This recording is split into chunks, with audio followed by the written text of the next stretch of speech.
guys, welcome in my kitchen. Today I will show you how you can have a fresh bread without having a fresh bread. So you need an old bread. This one is not fresh.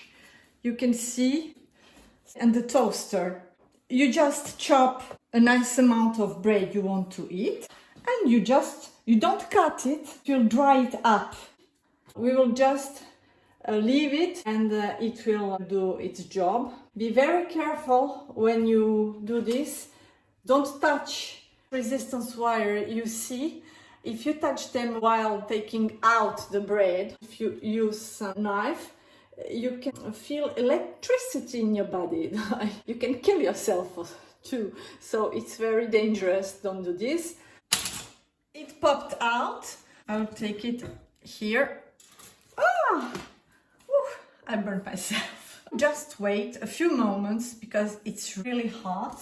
Let's see. Listen. I will cut it.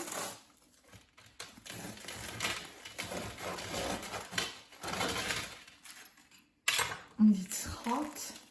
And it's, wow. You can see steam. And it's really crunchy.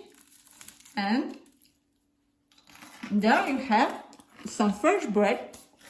You can put some butter on it, some jam, some ham, anything you want.